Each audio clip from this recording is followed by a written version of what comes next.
Hello everybody, what's up? It is Aquilius Epic, Comrade Epic in the house. And today, this will be the only joke I make, the only bit of entertaining content. This is very uncomfortable, no idea how smart to do this all day, but I'm gonna stop this right now.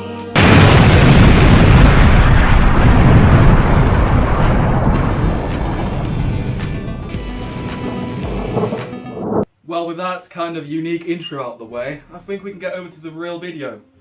Blimey. My legs are aching after that little bit of squatting. That doesn't seem very comfortable. How do you slaps do that all day? Write down in the comments if I'm just a racist twat. Anyway, I do not want to get too entertaining in this video because this is quite a serious topic. As for this video, this is part of the so-called Mr. Epic show. I kind of show my content where I try to do semi-educational content. Try to tell you something and teach you something in a way which just makes me look like a major fool. But here we are now. And here I am now wearing this beautiful Russian ushanka. Very grateful for it because it kept me nice and warm this winter.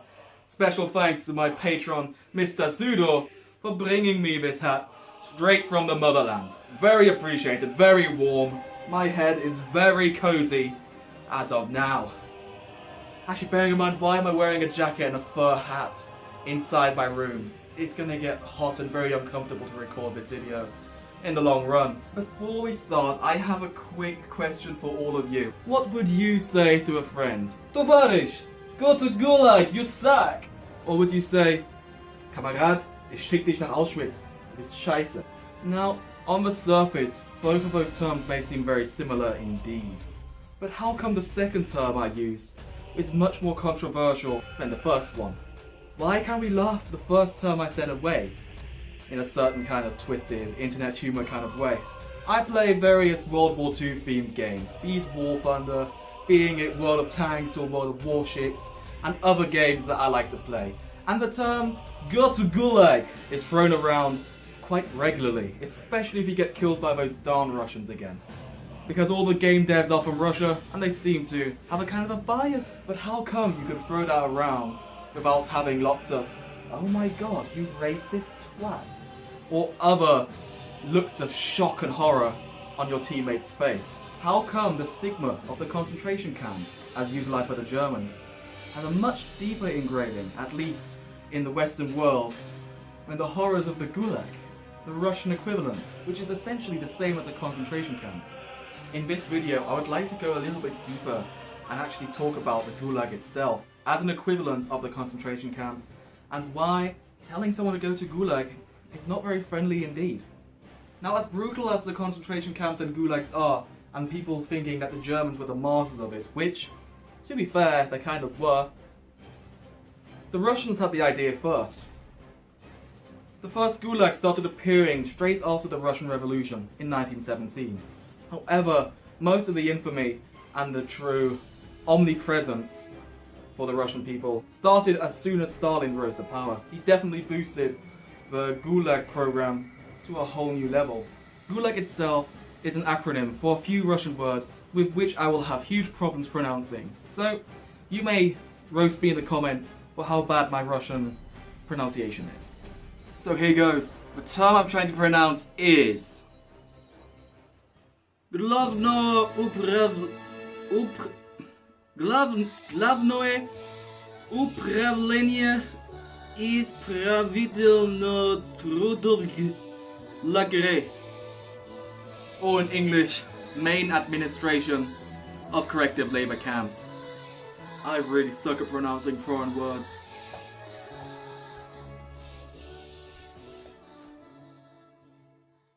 The Gulag itself lost a lot of its prevalence and omnipresence after the end of Stalin's reign, after the initial age of paranoia. However, Gulags were still operated and was still a thing up until the Gorbachev era, right until the end of the Cold War. And with that, we're obviously just talking about the Soviet style of Gulag, with other prison camps and re-education camps being present in places like China, North Korea, and basically all around the world, with suppressive regimes in any way. As Russia is such a big country, they had the added bonus of being able to isolate their prison camps far away from any kind of civilization whatsoever, with the most popular places for opening gulags being the deep tundra, taiga and wilderness of Siberia, or in the arid parts of southern Asia and Russia, where they could just pop up a prison camp without anyone noticing it. And once you end up there, you are going to have to walk a long way until you find anything even close to civilization. Now, the main purpose of a gulag was to be used as a kind of prison for political opponents, dissidents, revolutionaries, and pretty much any other undesirable in the Soviet Union, with the added bonus of providing unskilled manual labour. Unfortunately, the inhumane conditions and the brutal nature of the guards and prison life in general led to extremely high death rates, just like in German concentration camps.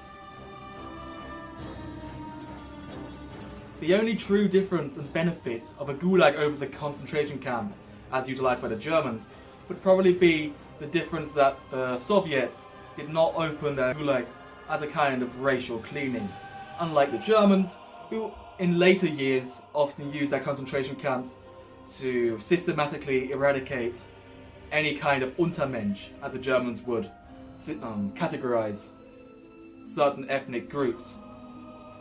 Also note, although I will add this in editing, the term Germans I use for describing the concentration camp is interchangeable with the term Nazi, which is much more fitting, as the National Socialist Party was a brainchild of the atrocities in general, in similar fashion as in the Soviet Union, as the Communist Party of the state actually was the main entity responsible for opening up these gulags in the first place. So on the surface alone, one could already tell that there's not such a big difference between the Russian gulag and any other brutish and inhumane prison camp any regime has really created. Luckily for us, information is widely available, especially in the modern day of the internet. So I would actually strongly advise you guys, before telling your friends to go to the gulag, to actually look it up yourselves. I will put a link in the description down below to the site gulaghistory.org, a dedicated platform to memorize the lives of the people who actually interned there, the true horrors, and generally to educate people about the true nature of this dark part of history. We should all appreciate the fact that dedicated people are keeping these memories alive so we and future generations can learn from the mistakes of our past. With Russia being a big country and the Communist Party itself being a huge entity which did not like criticism very much, you can surely imagine that a lot of people passed through the gulag in the time of their establishment. Figures do vary, but it is estimated that between the time of 1930 and 1953 alone, the height of the Stalin era and the most widespread use of the gulag itself, that about 18 million people passed through the gulag. To put that into perspective, that is about 1.5 times the population of Moscow, which is a darn big city, may I add. Of those 18 million people that passed through the camp gates, it is estimated that in the same time period, around 1.5 to 1.7 million prisoners suffered fatal consequences due to their detention and inhumane treatment in the gulag.